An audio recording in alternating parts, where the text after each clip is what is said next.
Well, good afternoon, everybody, and welcome along to Data Platform Downunder. For those of you who don't know me, my name's Warwick Rudd, and along with Martin Catherall, we're going to be your hosts for Data Platform Downunder. Now, this is a new meetup group.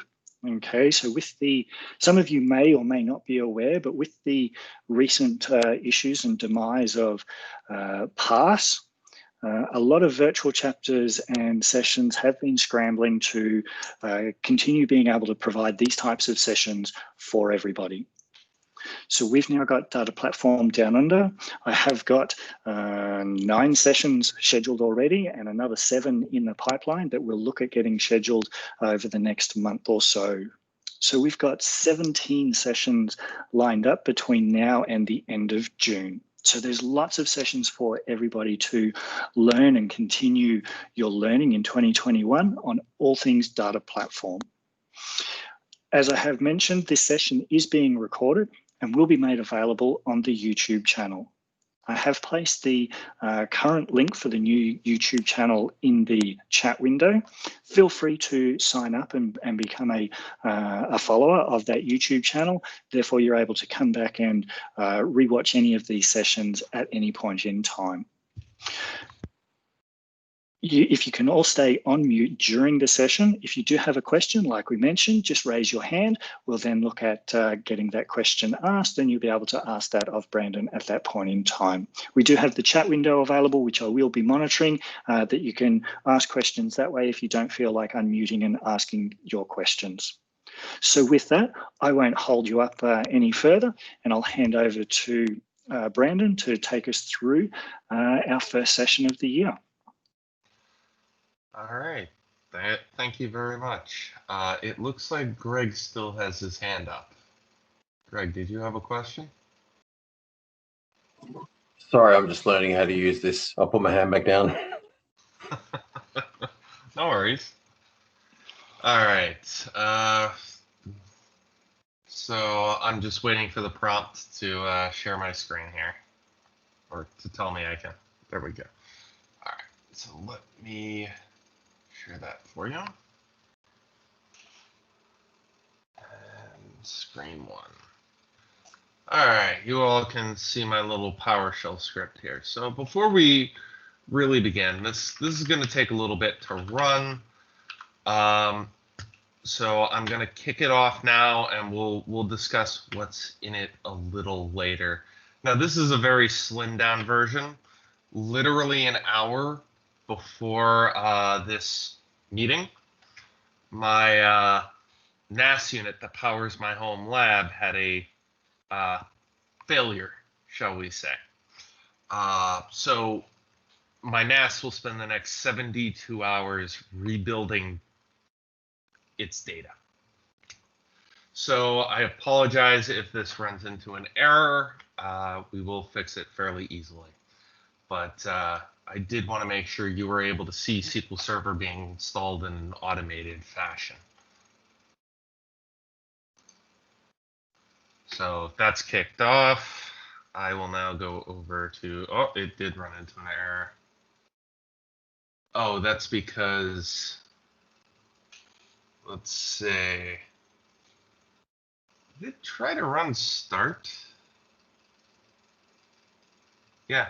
Okay, we'll come back to that in a little bit. Let's get to the actual content first. So my name is Brandon Leach.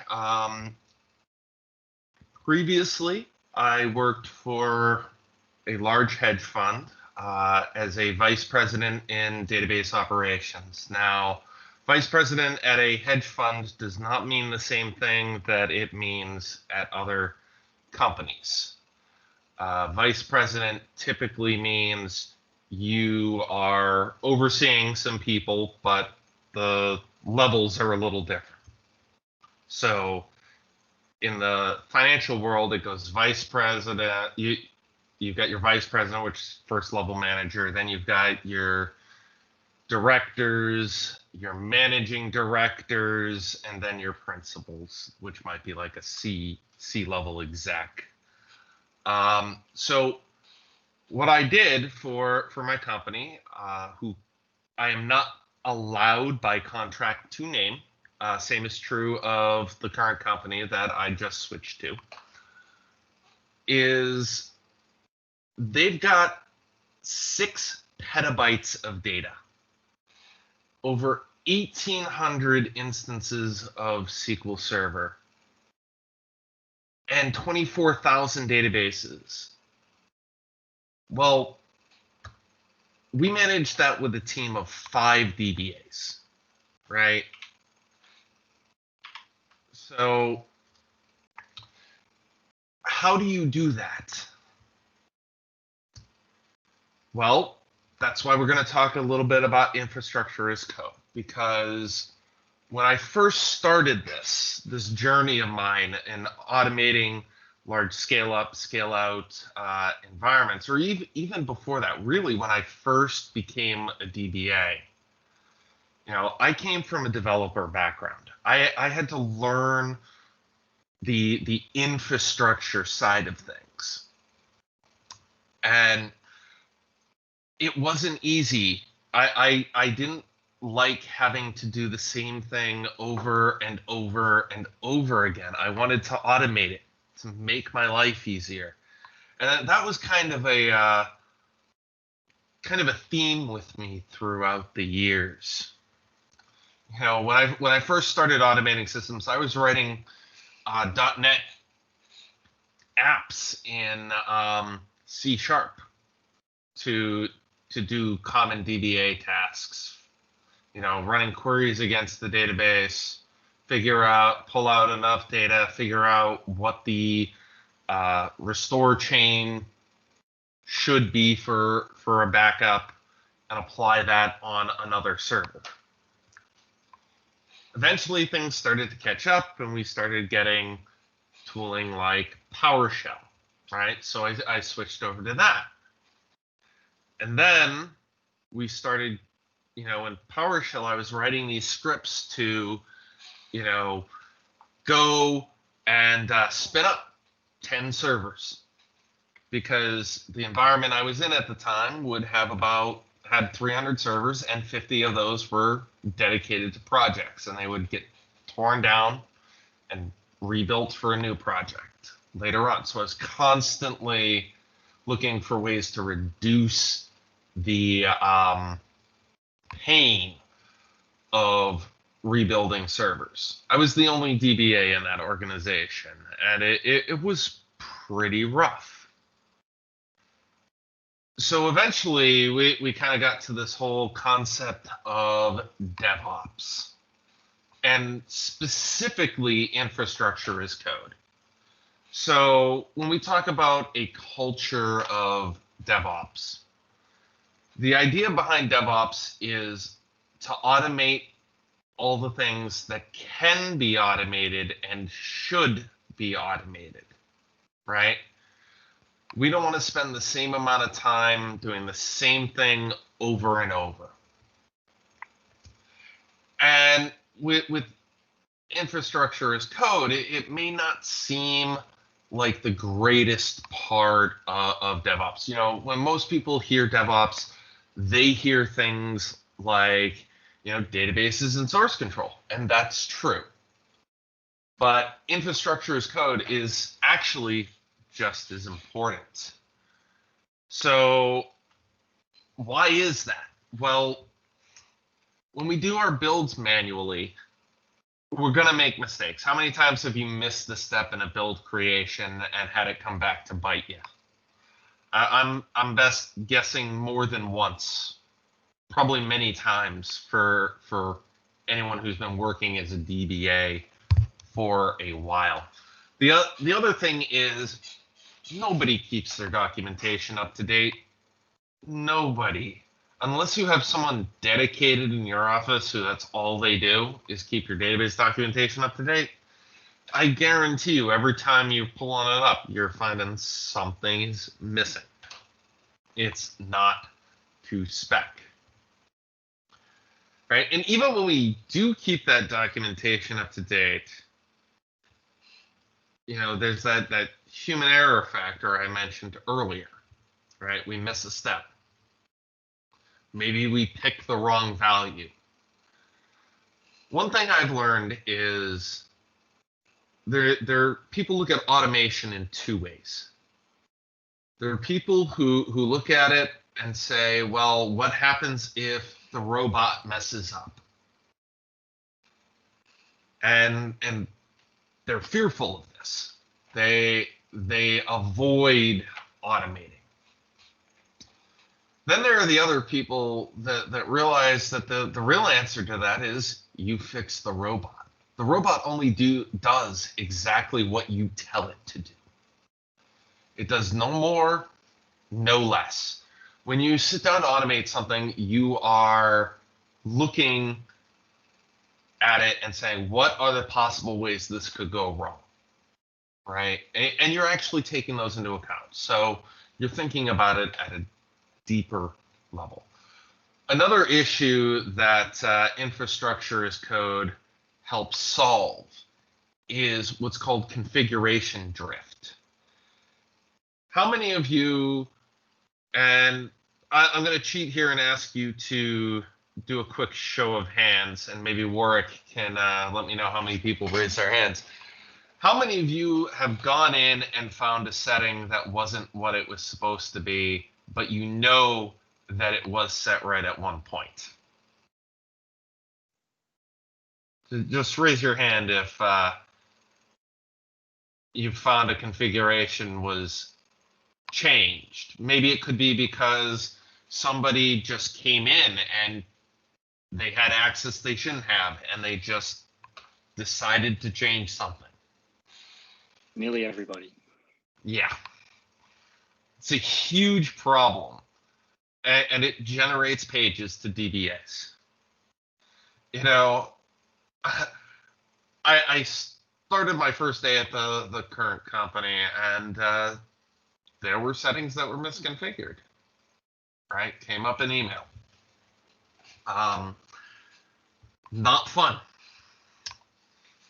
Well, when we look at a declarative model, and I'll explain what that means in a few slides, we can actually define the state that we expect and enforce that in state. In other words, somebody comes and changes it, well, it just gets changed right back.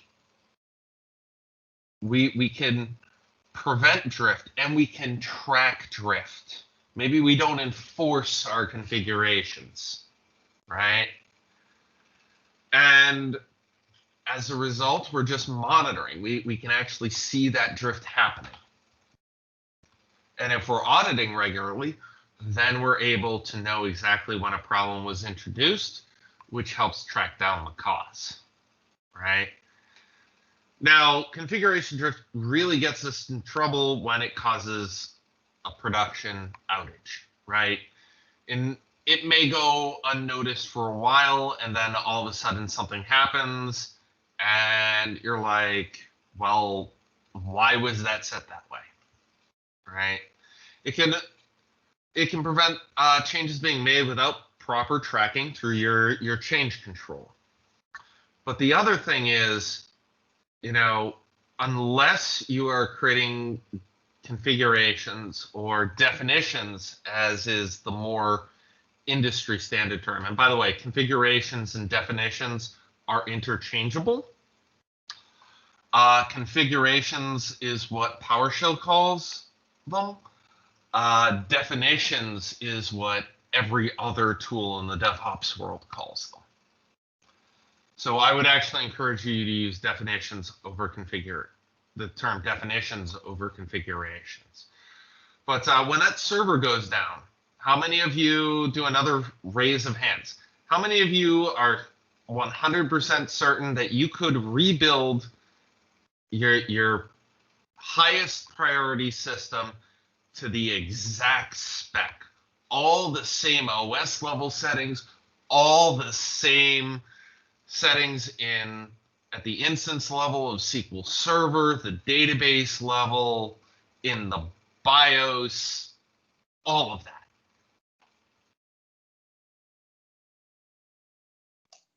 Nobody. Yeah. Well, if you are using an infrastructure as code methodology, then that's actually much easier to do, right? So let's talk about the core principles of IAC. We're going to move through these slides, and then we'll go over the demo scripts in a minute, or in a little bit. So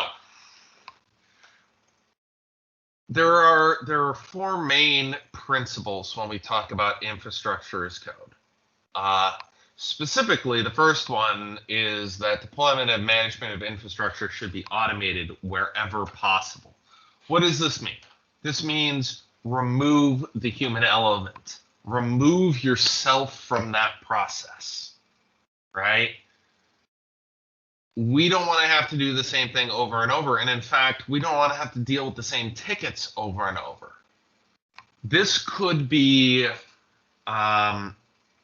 someone goes and requests a new server through a portal. Well, guess what? PowerShell can create that whole thing, whether you're using desired state config or not, right?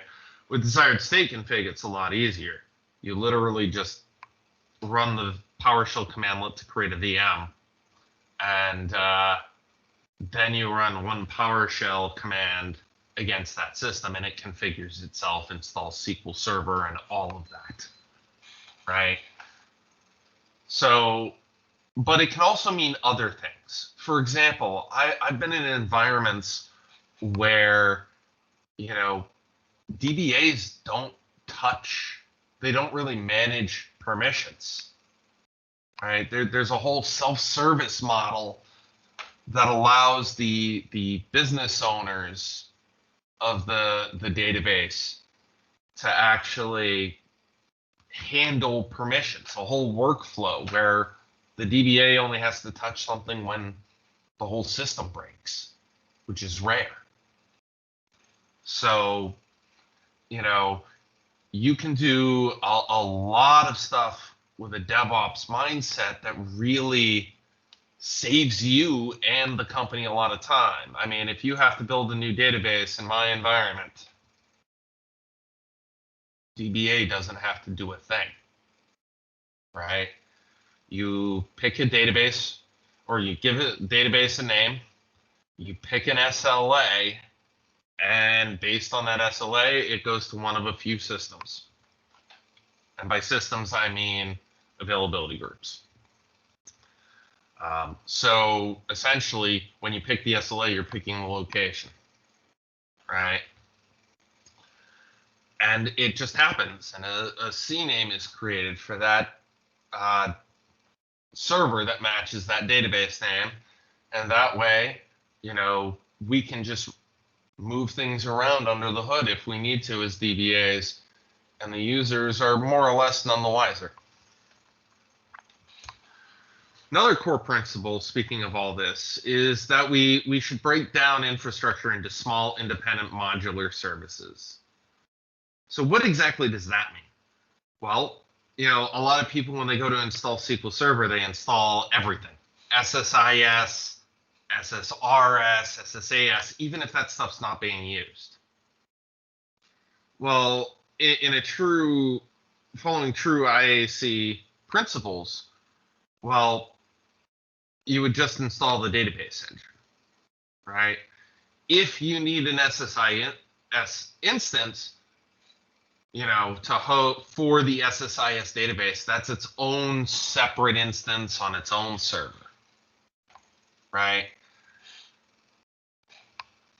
You solve a big problem when you do that. Number one, you don't have to manage the memory between SQL Server, a production SQL Server, and SSIS as it tries to take data out of SQL Server, transform it, and move it somewhere else. It's on its own separate system, whether that's physical or a VM. So it's more or less got all the memory it needs. And SQL Server in that case is not usually going to use that much memory. What this does is it really makes things easy to manage, right? So, you know that there are less variables that you have to take into account when troubleshooting. It just makes things easier to work with, makes it easier to move things around, etc. So think about, installing the minimal possible. Now we get to the interesting stuff. So convergence is a core principle. And what that means is that the services, instances that we're responsible for should actually be in charge of managing themselves, specifically their own state, right? And if they're out of state, then they should reconfigure themselves to be in line with policy. I say you should look like this. Go fix yourself, right? I don't go and tell my kids, hey, come here and I'm going to put a shirt on you. They're old enough now that I say, well, one of them's old enough now. I say, go change out of your pajamas into your street clothes. And they go and do it. They do it themselves. Our services can do this. And finally, right, we have to talk about declaration abstraction versus imperatives. I believe I have a whole slide on that in a minute. But in a declarative model, declaration, we specify what we want. We're not concerned with the nitty-gritty of how it's gotten there, or at least not as much. For example, the query optimizer is a great example of this. When we write a SQL query, what we're actually doing is we're making a request of the database engine. And the query optimizer figures out how to satisfy that request. We are not telling it, okay, you're going to use a table scan here, and I want you to do a hash join over there, right? We're saying this is the data we want. You figure it out. And much like the query engine, that works great for a lot of stuff. Sometimes it's not so great. And in those cases, we'll talk a little bit down the road when we get into desired state config itself. So the life cycle for infrastructure as code. Well, the first thing we're going to do is plan. You'll notice this looks very similar, by the way, to kind of a development life cycle, right? So we're going to essentially define what we're going to do. Then we're going to design the solution to meet that. Then we're going to develop that solution, test that solution, deploy, and support. And the cool thing about, desired state config and infrastructure as code is when we create these definitions, we can store those in source control, right? And in fact, we can even have systems download them from source control. There are PowerShell commandlets for that, to pull these things out and apply them. But in a desired state workflow, we'll use the example of a pull server. There's a slide for that down in a little bit. But we're going to design, develop, test, deploy, support, and then go back to planning. As we all know, systems change over time, just like code. So a little bit more on imperative and declarative models. I know I kind of skipped ahead there. In an imperative model, that is the old way of doing things. We have to define exact steps. You know, we're saying, okay, in Azure, the equivalent would be, okay, provision a VM. Now provision a virtual NIC. Now provision a hard disk, right? That's very flexible, but it quickly becomes very complicated because we have to think of every little issue that could go wrong. And it's very time consuming, both from a management perspective and from, just a building it perspective. That's how I did things way back in the day when I was doing stuff with C# to automate, or the days in PowerShell prior to desired state configuration. Again, we want that declarative model. We want to let the robot figure it out and try not to step on its toes too much. All right, so let's look at desired state config itself. We're almost through these slides, by the way, and then we're going to go on to actually, trying to get this thing to run. All right, so desired state config is PowerShell's answer to infrastructure as code. All we're defining is the expected state. Through the local configuration manager, which we'll get to next, we can actually enforce configurations and perform audits. Right? We can enforce these configurations and avoid configuration drift, at least based on what we define. Right? It's important to know that the local configuration manager is the engine. It's on every single Windows server you have. Right? So all of you have it. It's just in a kind of idle state. So we're going to talk a little bit more about that. It will validate state, and it's actually what applies the changes. Again, it's that bullet point. It's that convergence point. The system itself fixes itself. Right? And if we're using a pull server, we can actually check for updates to definitions. So we could have a situation where, you go and make a change to a definition file, check it into Git, and something like Jenkins sees that and pulls that configuration out and pops it into a test server and runs a suite of tests against that new server, against a new instance of that server with that configuration. Right? So now we can actually test our builds easier before we put them into production. Right? That way you know that there's not going to be any errors applying that config, etc.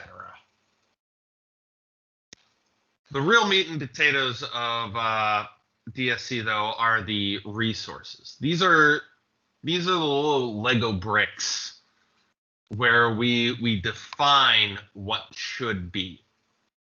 And it's a real easy attribute value syntax. Sorry, I need a quick drink of water. All right. And there's a ton of these available right out of the box, and many more online that you can import. If you want to know how to patch 1,000 instances of SQL Server in an hour, you can use the package resource to do that. You use a pull server, right? Push it down to the pull server, and then all the systems that are going and set up to use that pull server will automatically download that and start reconfiguring themselves by installing that patch. It's kind of cool. Obviously, you get into issues like you don't want to patch all your servers at once. You want to organize them into groups. Maybe start with the dev environments. But you get the idea. So 2 models in desired state configuration, push versus pull. Typically, when you start off with desired state configuration, you're going to start with the push model. I really recommend you actually focus here first. This will be a great way for you to learn, kind of dip your toes in without taking a huge plunge, right? In the push module, we actually go on the machine and we tell it you need to reconfigure yourself to meet this spec. It's still a manual process, but you learn the basics.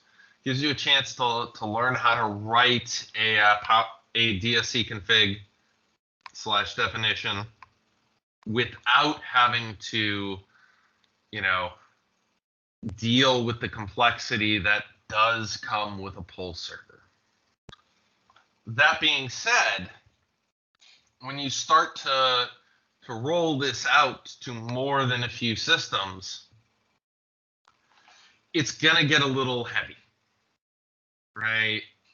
You're going to feel the pain of logging into each system and manually executing a command. So that's where pull servers come in. The pull server is essentially a separate repository, and at its most base, it's an SMB file share.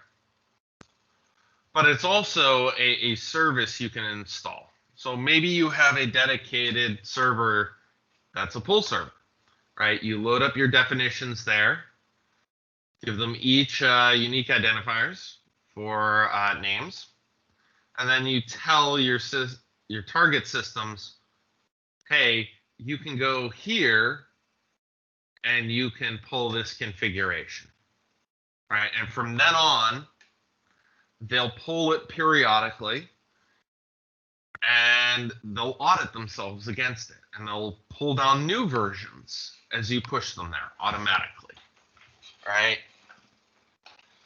The benefit to this is if you've got 10, maybe more servers that you need to update, well, if they're using the same, definition, you only got to update the definition in one place, right? Much easier. So that is what I recommend. So let's actually go now and look at what a definition looks like. So I want to show you quickly what the simplest definition you can create in PowerShell is. And there's a keyword here, configure, right? The second we type configure, PowerShell knows that we are going to configuration. It knows that we are creating a configuration. So we're going to call this configuration test,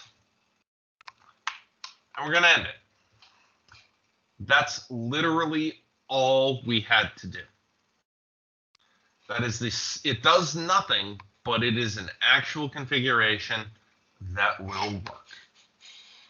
So it's not very useful in that state. So what we need to do is we need to import resources, and we can do that using the import DSC resource commandlet. All right, and then we type in a name. Now I have some here. Just going to copy these. Now these are all developed by Microsoft, by the way. And you'll notice that this runs fine. Oh, hang on. Oh, that's why it's not seeing it as. There we go. Yeah, still didn't do anything, but it loaded these modules into memory, right? There's one thing I do want to note before we move on here.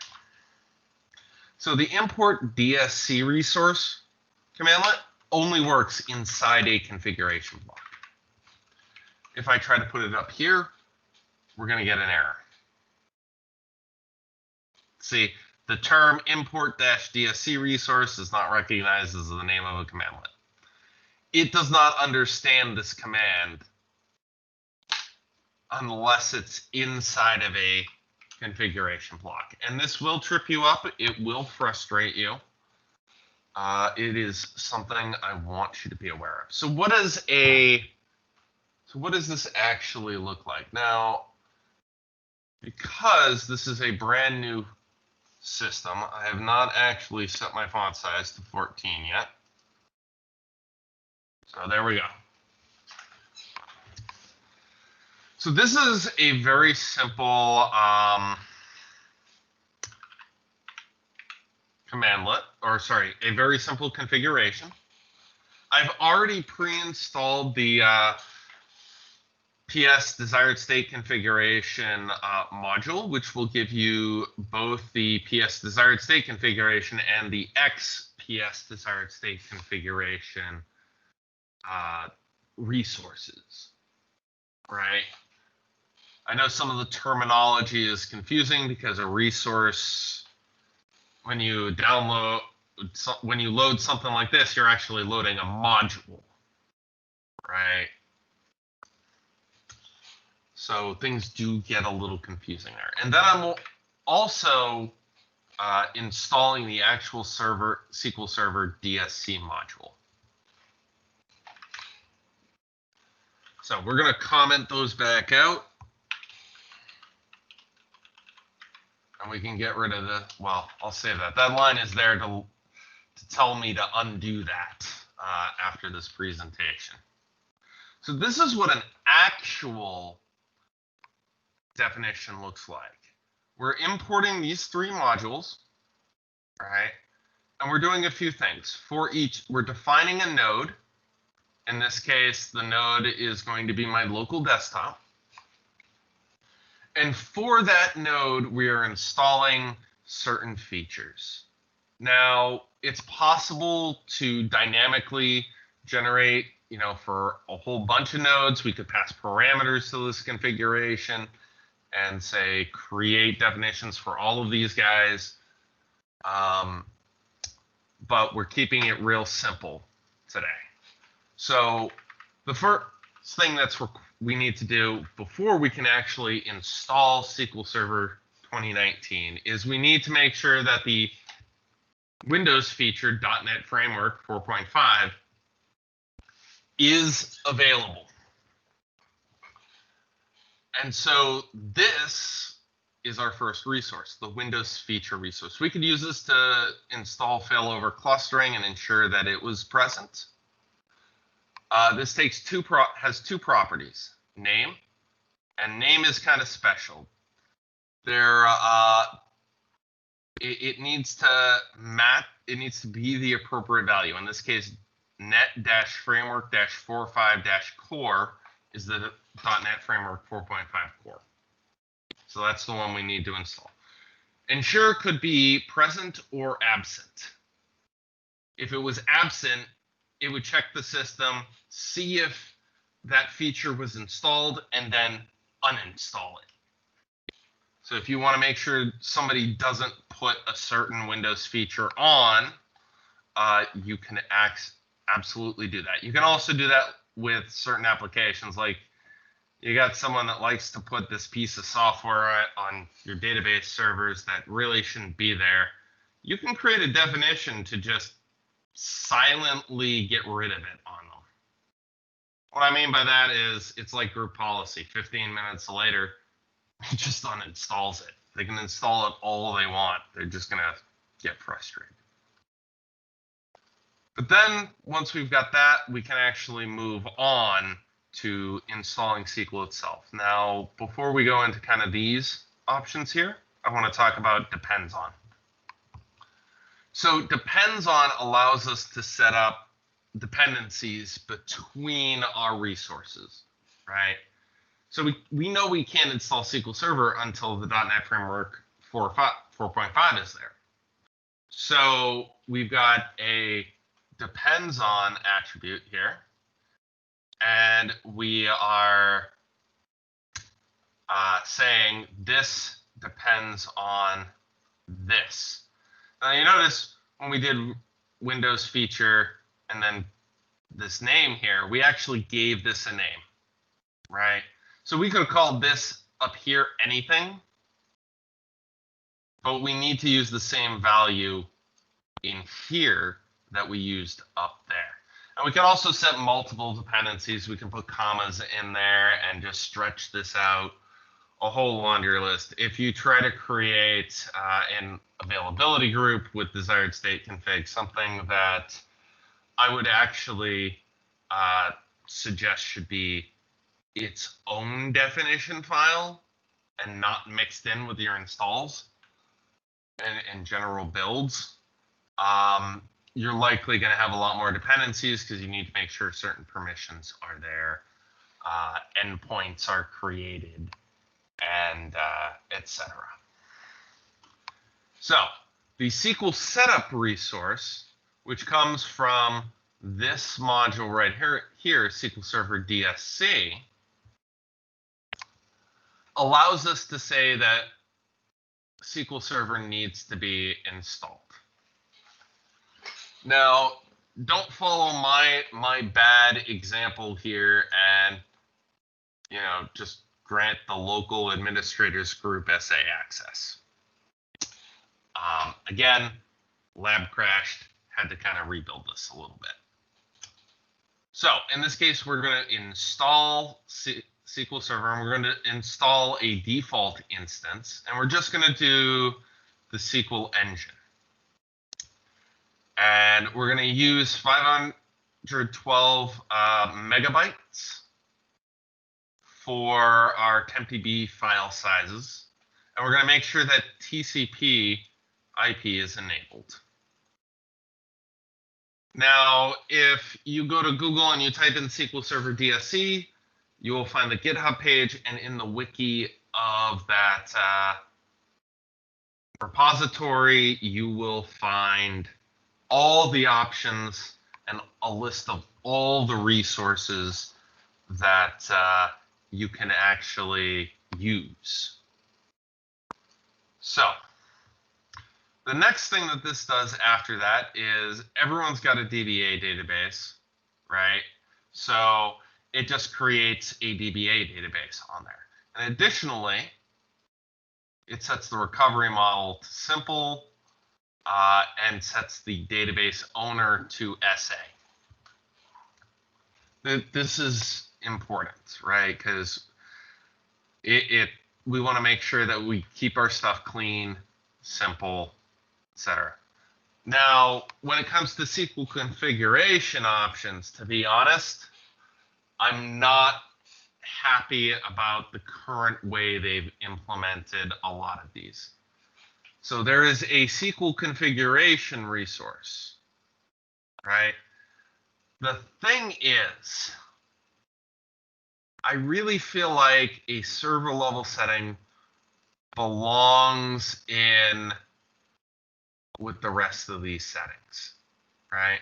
I also think that it should follow more of an attribute value pattern, because you'll notice here that, we say the server name, and node is a variable. That's going to be whatever the name of the local machine is, right? And this instance, so we could technically use this to go and change a setting on a completely different system. And that's kind of messy to me because it encourages bad habits. Additionally, this should be the name of the attribute. It shouldn't be option name. It should be max degree of parallelism, or it should be cost threshold for parallelism. List them one at a time. This is where I think the SQL Server DSC from Microsoft does have some work to do. It's a little bit all over the place. And I will say this, they have been getting better, right? For example, database owner. This used to be its own resource, right? But really it belongs under SQL database. And here's the cool part, right? We don't even need to actually create a database using this resource. What we could do is we could put in any normal PowerShell that you're already familiar with. We could get a list of databases, loop through all of them, and just ensure that no matter what databases exist, their owner is SA. Right? So this becomes really powerful. We can make our definitions dynamic. I would caution you to be careful around that. You know, start off small, start off simple, and go from there. So once we've defined our definition, what we have to do is we actually have to create what's called a MOF file. And the way we call a MOF file is we just call the configuration that we just made. And I can do something like this to see, you know, if I want to do specific error actions or I want to pass some configuration data, etc. But let's, I'm going to clear the screen here. And let's see if we can get this to run. All right. So let's see what that error that it put out earlier was. Oh, sorry, I hit the wrong thing.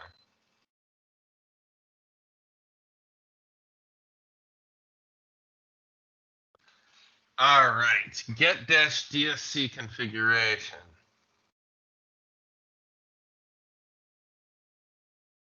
Okay, so it is for some reason. Let's see, is there a sub? This one, 82. Oh, that's why I've got these things in here. Sorry about that. I'll cut those. And we'll go into that in a minute. There we go. So we've saved that, and it has gone and it has generated that MOF file. So what I am going to do is I'm going to go in here, copy this, and I'm actually going to go on my file system. And unfortunately, I left it in the default folder, so we're going to go back.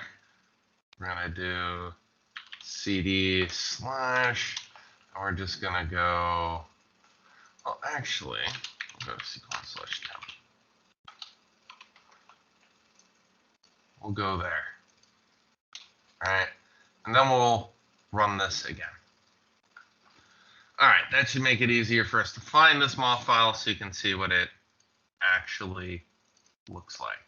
You'll see it created a folder here, right? But the folder is empty, interestingly enough. So what should have happened there, I know what happened. Sorry, error in my little thing here. That's why. I removed the parameter block earlier. So if I comment this out again, we should get a MOF file created. And it doesn't take long. There it goes. It's got localhost.mof. So if I go and I open that up in, we'll open it up with code. What we can see here is it looks very similar to what we actually created. There's some extra stuff in here, right? And it will go through this, and this is what is actually used. it's readable to the human eye. You can look in this and actually follow along with it, right? We can see that the instance, these are the settings being used for the instance. Real easy to read. So now, how do we apply that? Well, we go back here, and all we have to do is run this. And now it's going to go through this whole process, and this does take a little bit, so hopefully it'll speed up a little bit so I can kind of talk about. Let's see. So it ran into an issue because they cannot connect to the destination specified in the request. Let's see. So what this means is the Windows RM is not running. So give me a quick second to look at services here. You will not have this particular issue. Yeah, it's manual. On a Windows server. That should be enabled by default. All right, so let's try this again and see if that fixed our issue. It did. Right, we still ran into other issues here. We have, let's see, perform operation, invoke sim method. So what desired state configuration is actually doing here is it's invoking sim methods under the hood. So it's using sim to query data about the system and to make changes to it. Let's see. So we can see that the request arrived locally with this user sid, right? And so then it went to execute the resource, and it failed to execute that resource because we are not on a server SKU. Because this is unfortunately not my, lab. So let me actually see if I can try to get into something on the lab.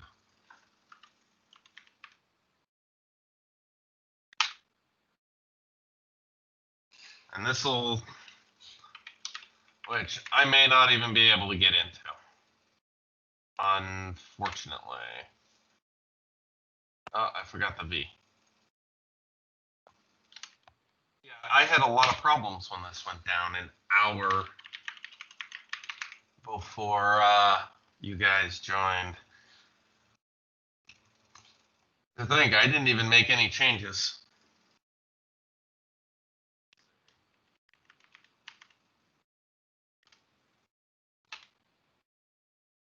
Yeah, it can't even.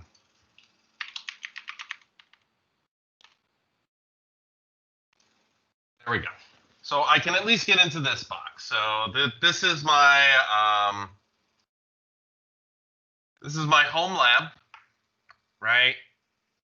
And what we're gonna do is we're gonna copy over that moth. Oh, we'll just rebuild it. What we're gonna do is we're gonna copy over this, the installation media, over to our hypervisor. So where's RDP? There it is.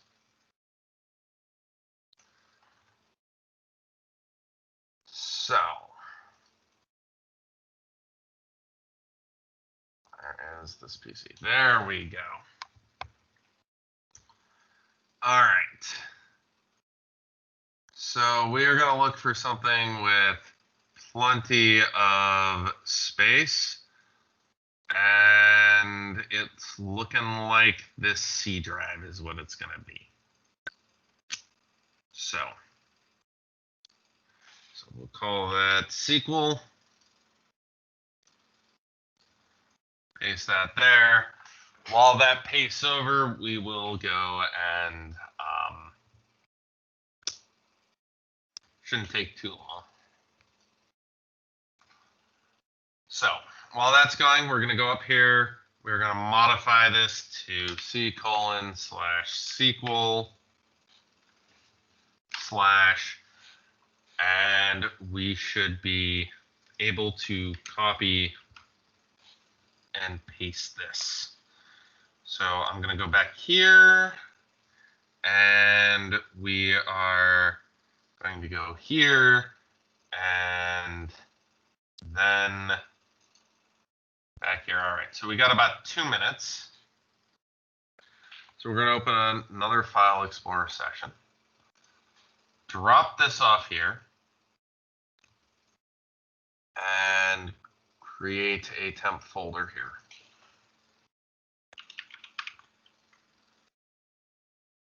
Then we'll pull up ISE, because while that is copying over, we actually are going to have to install these commandlets.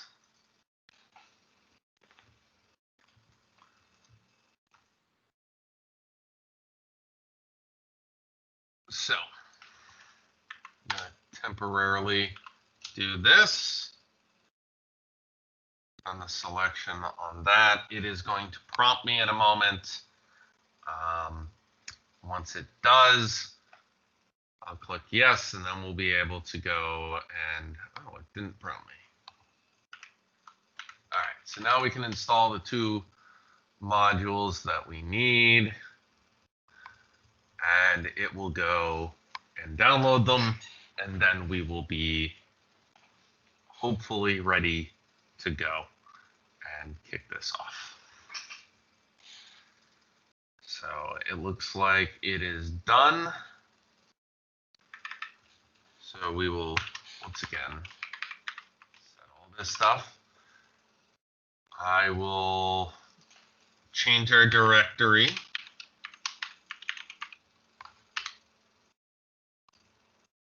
All right, now our working directory is changed.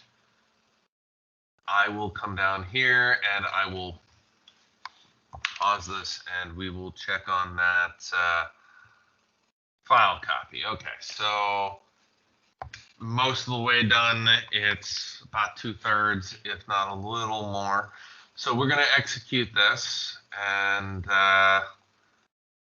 it will go through. It'll create them off for us. And now we're just waiting a little bit.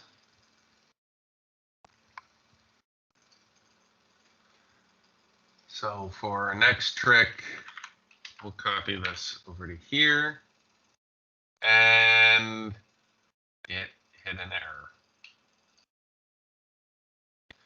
Got most of the stuff, so let's go back and try it. I apologize for the demo issues tonight. That was not what I wanted to find when I got out of work. So good news is we should just be able to pick up from where it left off. Simply because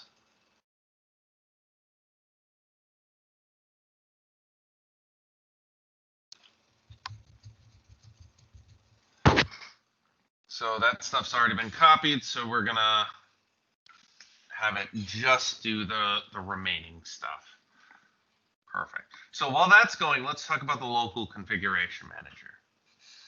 Because we have a few options with that. You probably noticed this stuff here, right? We've got a whole bunch of these. I'm going to copy them over, and we're going to go through them right now. So the first one we're going to run is get DSC configuration status, right? There's no status information available because we haven't applied a configuration. Test DSC configuration, well, we can use that to validate the system if we want. Update allows us to kind of stage these things, stagger them a little bit, apply multiple configurations and definitions. But the one I really want to go into right now is this guy. These are all the options available to us. Now on a server, by default, we're set to apply and monitor for configuration mode. And you know what that means is it'll apply and it'll monitor on every 15 minutes to make sure that it's in compliance. Now, you need to be careful with some DSC resources because if someone goes and removes something that requires a restart to put back, your system will restart, right? And if you're dealing with like a failover cluster, that could be a problem. So keep that in mind, right? But there's lots of detail in here. And it hit another error. Weird. Why are we getting so many errors off of this? All right, well, we'll give it one more shot after that. Unfortunately, I don't think my demo is going to be recoverable tonight.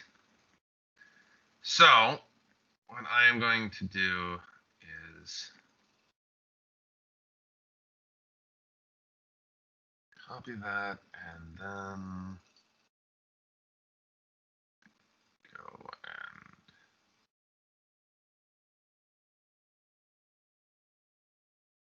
and no, we need to be out of here. We need here.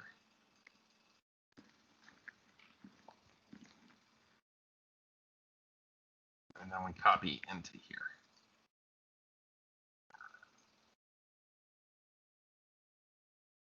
Yes.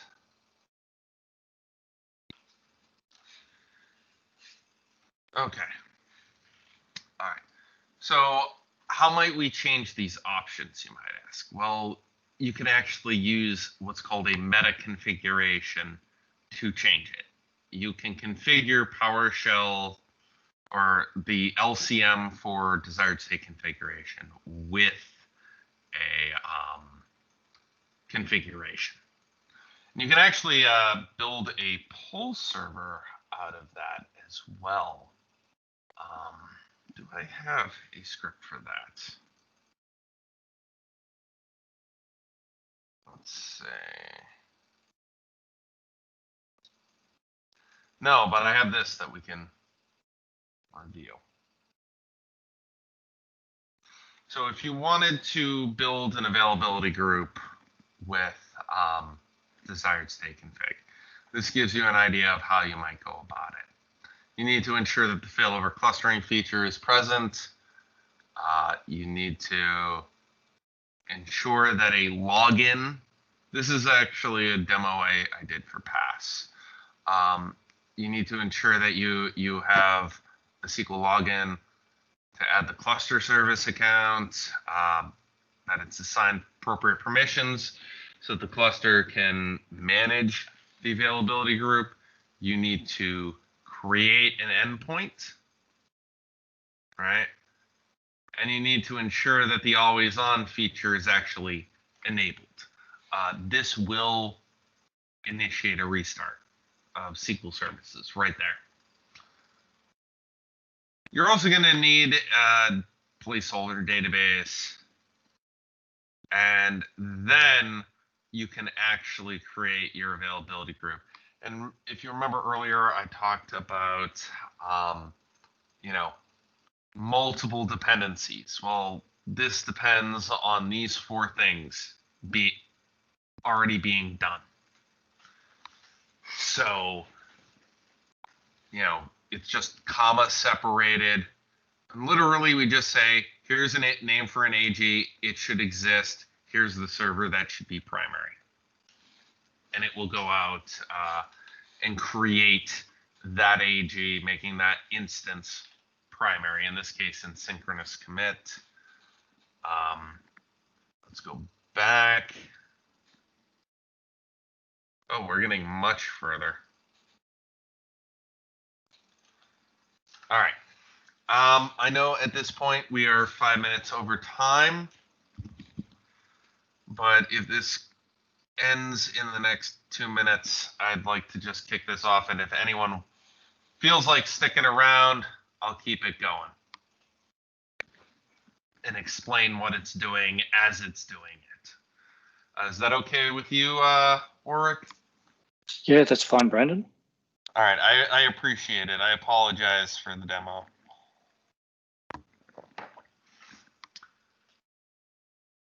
Normally, my entire lab doesn't up and die.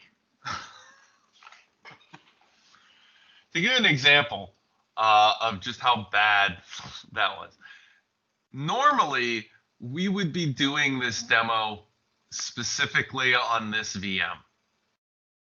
But none of these VMs have any storage right now because it is currently dead in the water. So I've replaced the parts that needed to be replaced, but it's going to take me about 72 hours to rebuild. It's several terabytes, unfortunately. So, all right, let's see where this is at. It looks like it completed. It did. So we're going to go back to our PowerShell. And we're going to apply that configuration from here. So let's go here. And I'm going to get rid of this stuff. We're going to go comment that out, make sure we have the moth the way we want it. All right, it still says localhost for node. Good. So now let's kick this off. We kick that off. And we can see it's doing a whole lot of stuff fast. So let's start reading this. All right. It actually tells us how long each step took. So we can see up here. Oh, I need to increase that for you. So I'm going to increase that to 14. There we go. All right. So we can actually monitor the process here. You can see that it went to detect what features of SQL Server were already installed, if SQL Server was already installed. I don't believe it is, so it should actually install an instance. All right. So the first thing it's doing is it's just querying, what do I already have? The idea behind this is if a feature's already there, it doesn't want to reinstall it on you. All right. So we can see that it determined that no features are installed. And so now it's going through the process, as you can see down here, of actually installing everything. And you can actually see that when it calls setup, these at the bottom here are the parameters that it is actually passing. So it's accepting the license agreement for us. It's performing an installation action. It's set the TCP enabled equals 1 option. It has defined who the sysadmin accounts are. In this case, the local administrators group. And it's just going to take a few minutes to go through this. But the nice thing about this is if you are running DSC for the first time, you want to get a lot of details about where things are failing or not failing, there's a lot of info in there. It literally tells you every step that it takes, every little thing it does, what it detected was already there versus wasn't there. In other words, it will essentially give you a list of changes that it made if you use the verbose option when you run start-DSC configuration.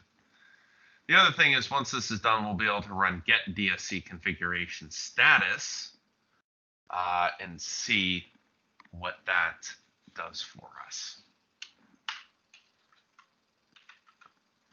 So we'll have to wait before checking out the options on that. Typically, this can take anywhere from 5 minutes to 20. So I guess, do we have any questions?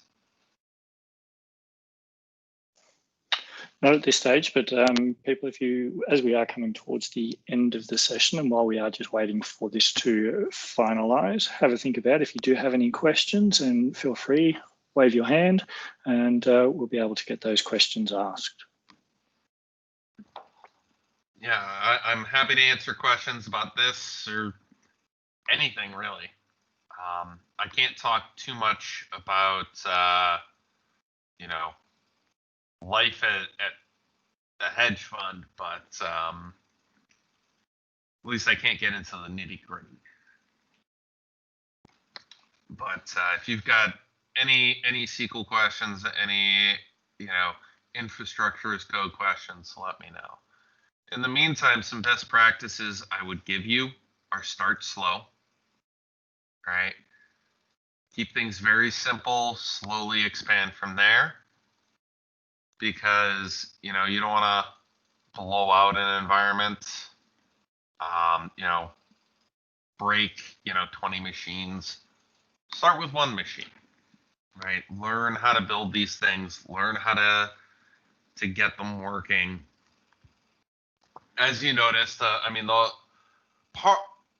one silver lining is to my whole lab going belly up this evening is the fact that now you know that you do need the Windows remote management service enabled, right? You got to see a little bit of troubleshooting from reading the data and the errors presented, right?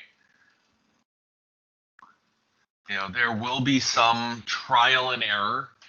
You also, as a result of those errors, you got to see some of the errors that say one thing but really mean another. This is common in PowerShell in general, where certain errors aren't necessarily the real error here.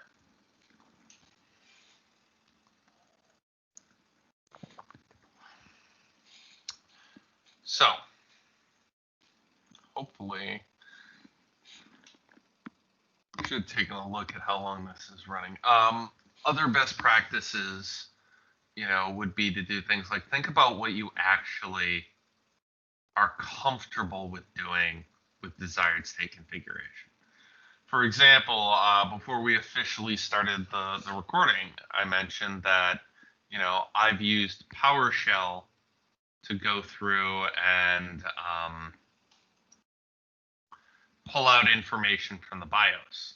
Many of you may not be aware, but Dell, HP, they actually put out PowerShell providers and modules for you to download and use. And so if you want to query your entire infrastructure and find out what your power settings, which ones aren't set to optimal, high performance for power, you can do that. But Dell has taken it even a step further. Dell actually has DSC resources that allow you to configure the BIOS. I would honestly caution you against using those. And here's why. When something like that is absolutely going to restart a server when you make that change, right? And if you've got a configuration that is checking itself every 15 minutes, right? What happens when somebody goes or when it finds something that the power setting is not ideal? You may be in the middle of a workday when that happens, and things could be a little awkward. Performance might not be where it should be, but it's livable until after hours. And so you can get yourself into trouble there because all of a sudden your whole server reboots, taking down whatever instance of SQL Server you have on there. Other things that I would recommend are, database level settings. Honestly, outside of things like recovery model and database owner, I would suggest that maybe you don't use those other options, right? Because we create a database is created to serve a specific application or purpose, right? The correct place, I think, to have a lot of that stuff defined is in the same repository with the scripts for, table schemas, etc. Separate the infrastructure and the stuff inside the database. Separate that out. I look at database as a service, right? You shouldn't care about where your database lives. You should care, or you should care about the container itself. Let me worry about everything else, and I won't worry about the container, right? I'll give you a few SLAs. You pick whichever one works for you, and then poof. 10 minutes later, you'll have your database. You keep your database level setting requirements with it. That being said, things like database owner, absolutely. That's a good example of something to use for dynamic definitions. Now, all right, so this finally finished. And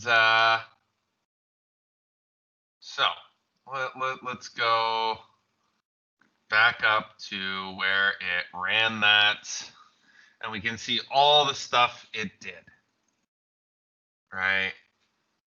7,200 seconds. So that gives you an idea of how long this took. A little bit of time. We can see that setup finished successfully, after which the SQL Powershell module was removed from the session and re-added, because basically we reinstalled it. All right, hence why we see PowerShell module SQL Server not found, trying to use the older SQL PS module. So that's what was reinstalled. I haven't actually, because this is the hypervisor, I haven't put the SQL Server PowerShell module on here. All right, so once it's completed that, what it does is it goes through and it does a validation. It checks to make sure that the features you selected exist and the features you don't want don't exist. All right, so that's what we can see right here. The database engine is installed, right? And we can even see the query expression, right? This is the SIM query that they actually used to detect. We can also see that down here that it looked for replication and did not find it. That's as expected. If it had found it, it would have gone through the process of removing it at that time, going, oh, something happened. So in essence, this is cleaning up itself. This will probably more checks than you or I would do on our own manually, right? So once all that's done, you know, it checked the state of the database, DBA, on the instance, connected as a current user, right? And determined that the DBA database does not exist. So what it did then is it went and created the database. The same is true of, you know, our max degree of parallelism value. So in about 70 to 10 seconds, we installed SQL Server on a hypervisor with slow spinning disk. So now let's do get DSC configuration.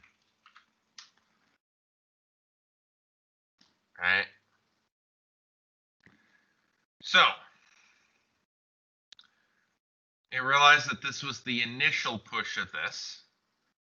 Tells us the number of resources and tells us whether a reboot was requested. Now, PowerShell DSC does initiate reboots when it needs to. It is also smart enough to reboot a system and pick up right where it left off as soon as it came back. Right. So, all right. So I think that's it, unless we have any more or any questions at all. I don't think we've had a single one. No, but hey, we got a good finish to the end with the build finally completing on your busted environment. Yeah. So now I'm gonna have to uninstall it on my hypervisor. Well, everybody, if as we mentioned before, if you do have any questions, feel free now to unmute yourself and we can ask those questions. We've got a couple of minutes if people want to hang around while you're making those decisions. I would like to thank Brandon for being our first presenter of 2021. I would like to thank everybody who has come along to the session. As a reminder, this session has been recorded. After this, I will edit this session to make sure that we've only captured what we need to capture, and it will be available on the Data Platform Downunder YouTube channel, which has been put into the local chat. Also, during the session, we now have a Twitter handle, so dplat Downunder. So follow that if you want to hear about all of the other sessions. And we do have our next session being next week, where we've got fellow MVP, Alan White, going to take us through findings so that you can fix those troublesome queries. We will be on at the same time again next week. So if you haven't already registered, I look forward to hosting you then. And I do open up the floor for any questions if you've got any.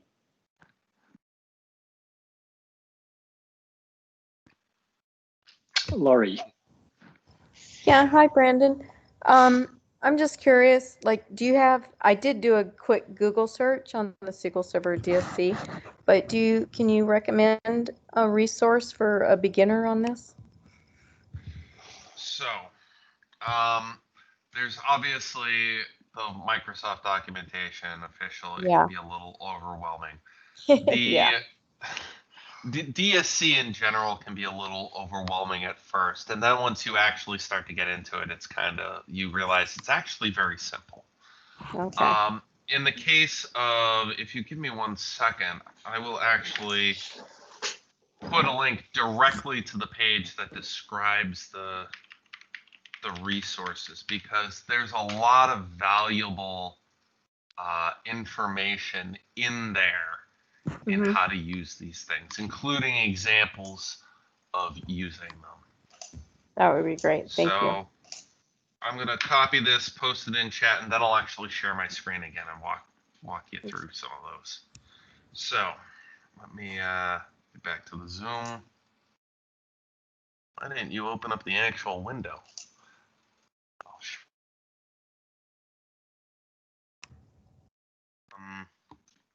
I'm not in the RDP window. Oh, it's Teams. That's why. Confusing myself. Sorry, I have so many different chat apps. So I posted that link here, and I will share my screen again.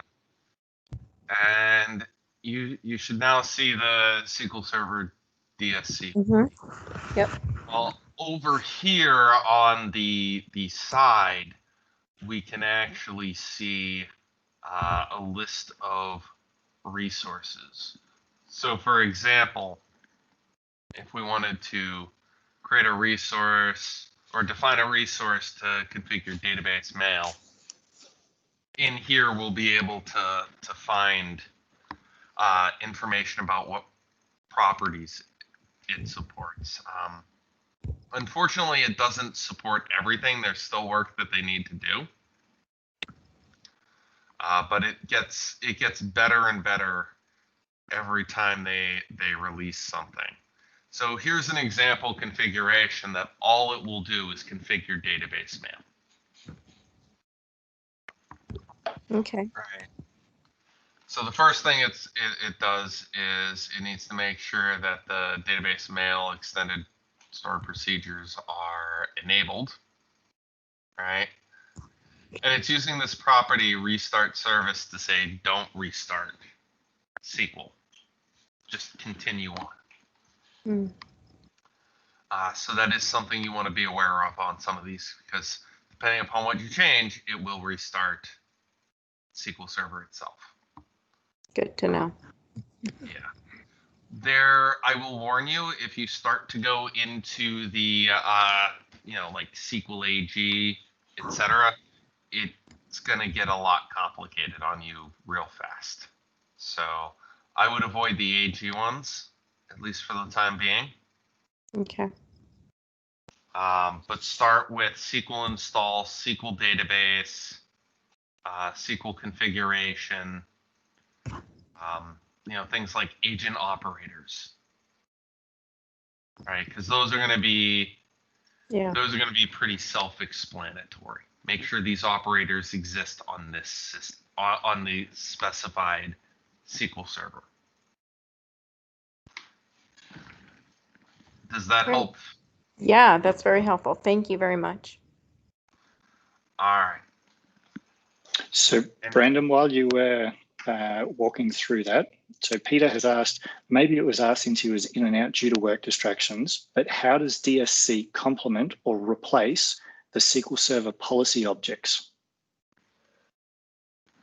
Which in fairness, he doesn't use, but just wanted to know. Well, so a lot of people don't use SQL Server policy-based management. I honestly, when it was introduced, policy-based management was a great feature. The problem is it never really took off, and so it never really made it past version 1.2. In some ways, there are things that policy-based management can do that right now SQL Server DSC cannot do. Just because there was more development effort put into it at that time. That being said, policy-based management won't fix the problem for you. It will alert you to the problem. Whereas PowerShell DSC will go out and fix it. So I hope that answers the question. Thank you. All right. Anybody else got any other last questions? Thumbs up from Peter.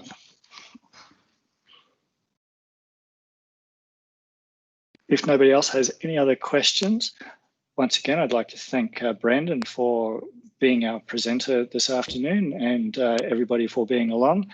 I hope this casual format where we can open up and you can ask questions and interact directly, that this is something that you do find appropriate, and we will look at continuing along these same formats for the entire year. As I mentioned, we've got another session this time next week. In the meantime, everybody stay safe, and hopefully I look to see you all online in a week's time. So thank you as well, Warwick, and Martin for putting this together, and thank you to all the attendees for bearing with me during my home DR issue.